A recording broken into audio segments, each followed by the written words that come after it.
नमस्कार and I welcome you all at TRX mentor. जैसा कि आपको पता है सफदरजंग का एग्ज़ाम हो चुका है और अदर फार्मासिस्ट जैसे कि SIC, एम्स, SGPGI के शेड्यूल्ड हैं। उनके रिज़ल्ट जैसे ही आएंगे उसके बाद क्या क्या प्रोसीजर होती है, क्या क्या प्रोसेस से गुजरता है एक एस्पिरेंट, जिसके बाद उसको फाइनली लेटर ऑफ अपॉइंटमेंट मिलता है, क्या क्या डॉक्यूमेंट रिक्वायर्ड होते हैं।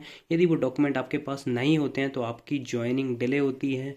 ज्वाइनिंग डिले होने के बाद क्या होता है कि आपका जो प्रमोशन है वो भी डिले होता है, सीनियरिटी आपकी डिले होती है, डाइल्यूट होती है। तो सारा कुछ इस वीडियो में डिस्कस करने वाले हैं। लास्ट तक देखिएगा जिससे कि आपको आपके डॉक्यूमेंट वेरिफिकेशन में कोई भी प्रॉब्लम नहीं आएगी। और मैं अपना खुद का एक्सपीरियंस भी बताऊंगा। मैं CGHS फार्मासिस्ट था तो क्या प्रॉब्लम मेरे डॉक्यूमेंट वेरिफिकेशन में आई थी, कौन सा डॉक्यूमेंट मेरे पास नहीं था जिसकी वजह से मेरी ज्वाइनिंग लेट हुई, और लेट होने के बाद मेरा सीनियरिटी भी डाइल्यूट हुआ और प्रमोशन भी इंक्रीमेंट भी लेट हुआ। तो चलिए स्टार्ट करते हैं। बट उससे पहले यदि चैनल को आपने सब्सक्राइब नहीं किया तो चैनल को सब्सक्राइब कर लीजिए, वीडियो को लाइक कर दीजिए सो दैट आपको इंपॉर्टेंट इन्फॉर्मेशन मिलती रहे। तो सबसे पहले बात करते हैं हम बिफोर सिलेक्शन की। बिफोर सिलेक्शन जैसा कि आपको पता है कि एडवर्टाइजमेंट आती है, फॉर्म फिलअप करते हैं, आप प्रिपरेशन करते हैं, एग्ज़ाम में अपियर होते हैं, आपका एग्ज़ाम क्लियर हो जाता है रिजल्ट आने के बाद। तब फिर मेरिट प्रिपरेशन होती है। मेरिट के में जैसे ही आपका नाम आता है तो आपको बुलाया जाता है डॉक्यूमेंट वेरिफिकेशन के लिए, जो कि एक इंपॉर्टेंट स्टेप होती है। तो आफ्टर सिलेक्शन कौन कौन सी प्रोसेस होती है यहाँ पर आप देख सकते हैं। डॉक्यूमेंट वेरिफिकेशन होता है, आपका मेडिकल एग्जामिनेशन होता है, ज्वाइनिंग होती है हेडक्वार्टर में, जोन में होती है, डिस्पेंसरी में होती है, फिर फाइनली आपकी सैलरी बनती है। तो चलिए सबसे पहले बात करते हैं डॉक्यूमेंट वेरिफिकेशन, जो कि एक इम्पॉर्टेंट स्टेप होता है किसी भी कैंडिडेट के सिलेक्शन ड्यूरेशन में। तो कौन कौन से डॉक्यूमेंट्स आपको रिक्वायर्ड होते हैं। डॉक्यूमेंट वेरिफिकेशन जनरली आपकी जो जेन्युइनिटी है, जो भी आपने डॉक्यूमेंट जब आप फॉर्म फिलअप कर रहे थे, जो जो फॉर्म आपने जो डॉक्यूमेंट अटैच किए थे वो वेरीफाई किए जाते हैं कि वो सही हैं कि नहीं है। तो आपको डॉक्यूमेंट कौन कौन से रिक्वायर्ड होते हैं, आपके पास कॉल लेटर होना चाहिए, एडमिट कार्ड होना चाहिए, आधार कार्ड होना चाहिए, पैन कार्ड होना चाहिए, 10th की मार्कशीट, 12th की मार्कशीट, डिग्री एंड डिप्लोमा जो भी आपके पास है। जो डिप्लोमा वाले हैं तो उनको डिप्लोमा की मार्क्स वो चाहिए, मार्कशीट भी चाहिए, और आपकी जो डिग्री या डिप्लोमा भी चाहिए। जैसे डिप्लोमा में 2 मार्कशीट होती हैं तो वो दोनों आपको रिक्वायर्ड होती हैं, और डिग्री में लगभग 8 मार्कशीट होती हैं आपकी, तो वो रिक्वायर्ड होती हैं। कास्ट सर्टिफिकेट, यदि आप पर्टिकुलर रिजर्वेशन का बेनिफिट ले रहे हैं तो रजिस्ट्रेशन आपका होना चाहिए फार्मासिस्ट, जो कि PCI से होता है, और ये लाइव होना चाहिए। ऐसा नहीं कि आपका एक्सपायर हो गया हो या वो रिन्यू नहीं कराया हो आपने, तो रिन्यू यदि आपका एक्सपायर हो चुका है तो उसको रिन्यू करा के रख लें। पासपोर्ट साइज फ़ोटो आपको चाहिए होता है। अब यहाँ पर जनरली 2 सेट्स आपके मांगे जाते हैं, प्लस आपका होना चाहिए ओरिजिनल डॉक्यूमेंट सारे, क्योंकि वो वेरीफाई करते हैं देख के। ठीक है, अदर डॉक्यूमेंट्स की बात करते हैं और कौन कौन से डॉक्यूमेंट्स रिक्वायर्ड होते हैं। जैसे कि एफिडेविट। अब एफिडेविट क्यों रिक्वायर्ड होता है।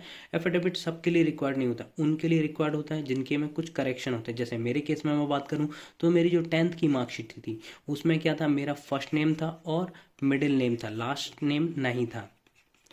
बट जो मेरी डिग्री की थी उसमें मेरा लास्ट नेम भी ऐड था, तो जिसके कारण क्या था कि एक डिस्क्रिपेंसी हो रही थी, जिससे कि एक कन्फ्यूज़न नहीं होता कि 10th की मार्कशीट में अलग है, डिप्लोमा में अलग है। तो उसको शॉर्ट करने के लिए आप एक एफिडेविट बनवा सकते हैं। मैंने 10 रुपये के स्टाम्प पे एक एफिडेविट बनवाया था जिसमें क्लियरली मेंशन था कि ये दोनों नेम सेम है।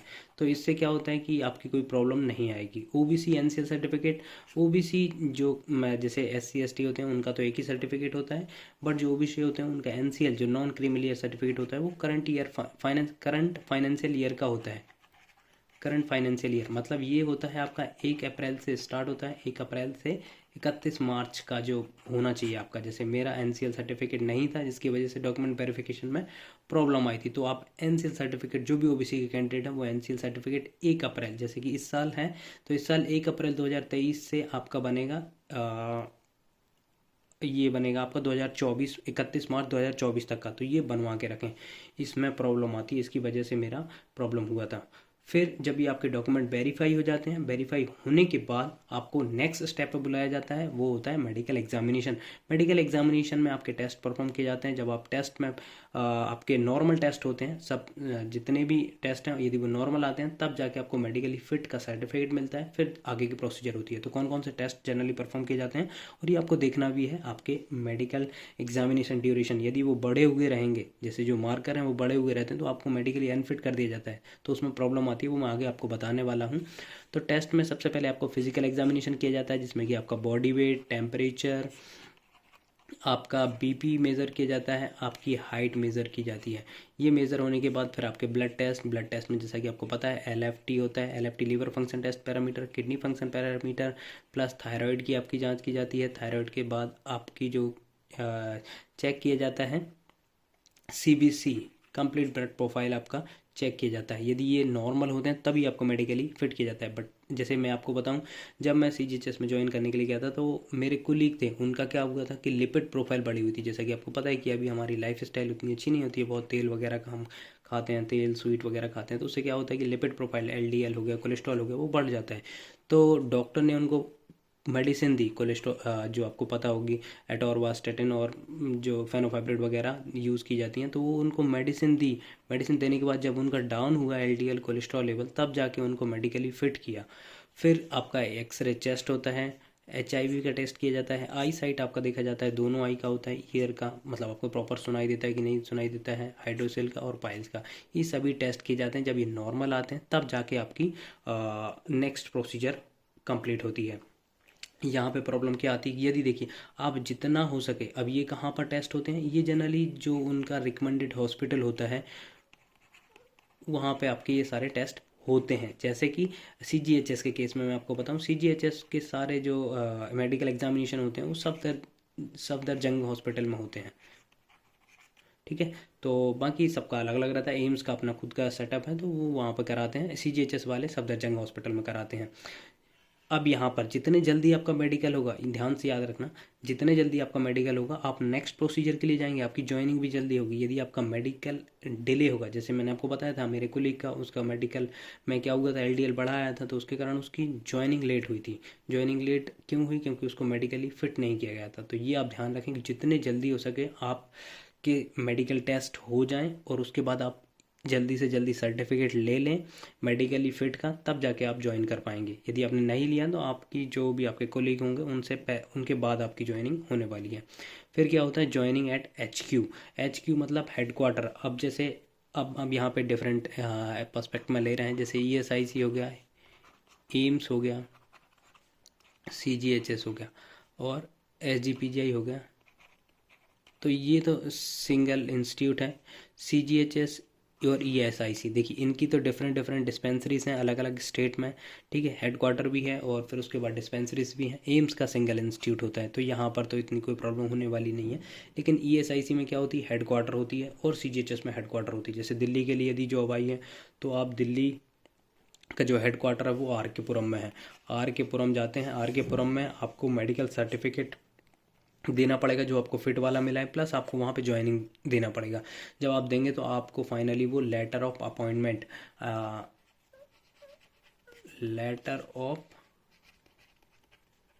अपॉइंटमेंट इशू कर दें, जिसको आपको संभाल के रखना है, क्योंकि ये आपको हर जगह लगने वाला है। मैं आपको आगे बताऊंगा कि कहाँ कहाँ ये लगेगा, तो ये आपको संभाल के रखना है। यहाँ पर आपकी डेट ऑफ ज्वाइनिंग वगैरह मेंशन होगी कि आपने फला तारीख को ज्वाइन किया है, तो अब ये आपका ज्वाइनिंग हो जाएगा। फिर यहाँ पर क्या होता है, आपकी सर्विस बुक बनती है, सर्विस बुक जिसमें आपका पूरा रिकॉर्ड रहेगा आपकी सर्विस का।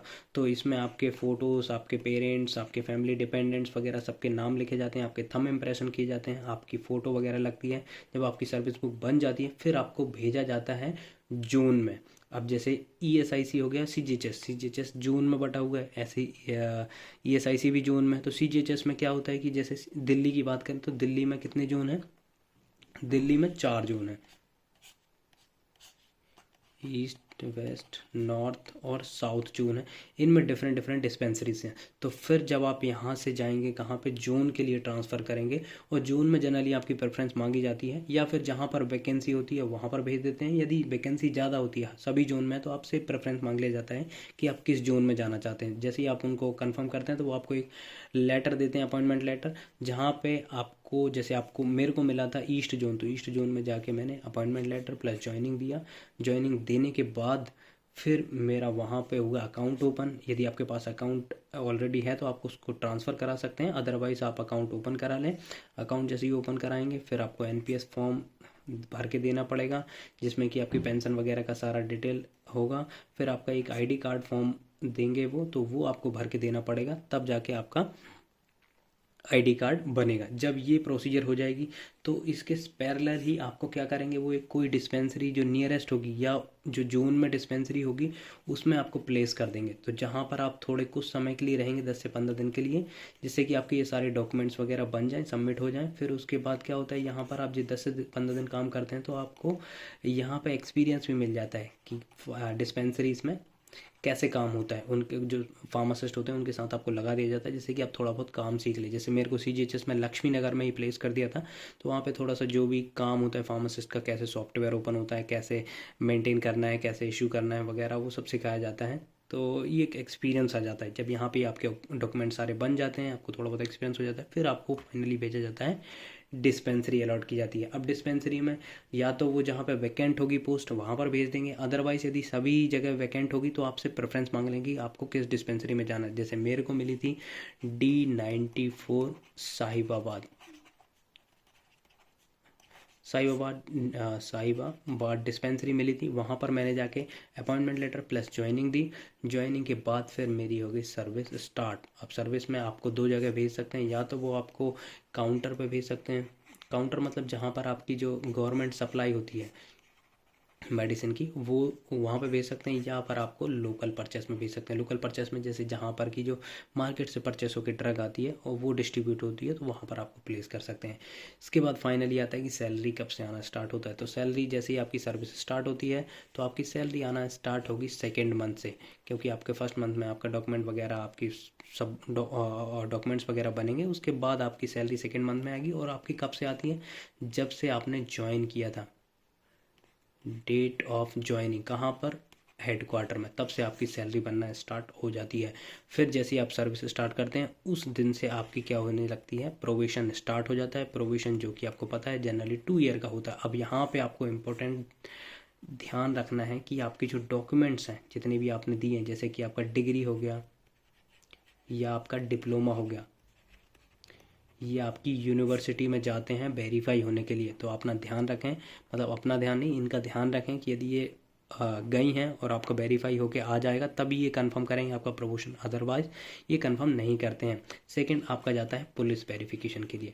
पुलिस वेरिफिकेशन में क्या होता है कि आपके जो डॉक्यूमेंट्स वगैरह हैं, डॉक्यूमेंट्स जो आपने लगाया है, रेसिडेंस वगैरह, उस नियरेस्ट आपकी जो पुलिस स्टेशन है वहाँ पर जाता है वेरीफाई होने के लिए कि आप मतलब वहाँ के निवासी हैं, आपके अगेंस्ट कोई भी क्रिमिनल केस वगैरह है तो पेंडिंग नहीं है, या क्रिमिनल केस तो नहीं है, वो सब वेरीफाई होता है। तो ये आप देख लें कि आपके पुलिस स्टेशन में आया हो, उन आया है तो वो प्रॉपरली उसको भेज दें, अदरवाइज के कारण प्रोविशन डिले होता है। थर्ड आपको देखना है आपका caste certificate. Caste certificate generally आपकी तहसील आपके SDM ऑफिस में जाता है, कि कास्ट सर्टिफिकेट SDM ऑफिस से इशू होता है। तो SDM ऑफिस में जाके मतलब चेक करते रहें, कभी जब भी आप जाएँ तो चेक कर लें। वैसे नॉर्मली हो जाता है, नहीं तो कई बार क्या होता है कि जब अनफॉर्चुनेटली कई बार आपका डिले हो जाता है इसी कारण, क्योंकि आपका जो SDM ऑफिस में बाबू वगैरह बैठे रहते हैं, तो वो यदि प्रॉपरली काम नहीं करते हैं तो आपके जो सर्टिफिकेट वेरिफिकेशन होकर जाना होता है तो वो पहुंच नहीं पाते हैं, जिससे कि आपका प्रॉब्लम आता है। तो ये आपकी 3 चीज़ आप याद ध्यान रखें। फिर आपका इंक्रीमेंट हर 6 मंथ में जैसे आपको 6 मंथ जैसे जॉब करते हो जाएंगे, जैसे आपने दिसंबर में ज्वाइनिंग की है तो आपका जो इंक्रीमेंट होगा 6 मंथ के बाद जुलाई में इंक्रीमेंट लगेगा, या आपने यदि ज्वाइनिंग की है जनवरी में तो आपका जो इंक्रीमेंट लगेगा वो जनवरी में ही लगेगा, क्योंकि आपके 6 मंथ जुलाई में कंप्लीट नहीं हो पाएंगे तो आपका यहाँ पर इंक्रीमेंट नहीं लगेगा। और दिसंबर में यदि आपने कर लिया तो आपका जुलाई में इंक्रीमेंट लगता है। मेरे साथ यही हुआ था कि मैंने जनवरी में ज्वाइन किया था, जनवरी में ज्वाइन करने के कारण मेरे 6 मंथ नहीं हुए थे, जिससे कि मेरा जनवरी में जाके इंक्रीमेंट लगा था। लेकिन मेरे फ्रेंड्स जो थे उन्होंने दिसंबर में ज्वाइन कर लिया था, दिसंबर के कारण उनके जुलाई में इंक्रीमेंट लग गया था। अब जुलाई इंक्रीमेंट में अब देखिए हर बार उनकी सैलरी बढ़ के आती थी और मेरी उनसे लगभग 6 महीने डिले बढ़ के आई सैलरी। तो आप ये थोड़ा सा देख लें कि अपना जितने जल्दी हो सके, जैसे ही आपके पास डॉक्यूमेंट के लिए वेरिफिकेशन के लिए आता है आप चले जाएं, मेडिकल एग्जामिनेशन जैसे तैसे करके जल्दी से जल्दी उसको कराएं, ज्वाइनिंग भी जल्दी करें। ज्वाइनिंग जल्दी करेंगे तो आपकी सीनियरिटी बनेगी, अदरवाइज आपकी सीनियरिटी डाइल्यूट हो जाएगी यदि आपने लेट ज्वाइन किया। तो मेरे साथ यही दिक्कत हुई थी, मैंने लेट ज्वाइन किया था तो मेरी सीनियरिटी थोड़ी डाइल्यूट हो गई थी, मतलब मैं बहुत सीनियरिटी में नीचे आ गया था। ठीक है, तो ये मैंने आपको बता दिया डॉक्यूमेंट पुलिस वेरिफिकेशन वगैरह के लिए जाते हैं। तो ये सब आप ध्यान रखें। यदि आपको कुछ और लगता है तो आप कमेंट करके मुझसे पूछ सकते हैं। यदि आपको ये वीडियो इन्फॉर्मेटिव लगी हो तो please like share subscribe and comments कि ये आपको कैसा लगा वीडियो। और फाइनली थैंक यू।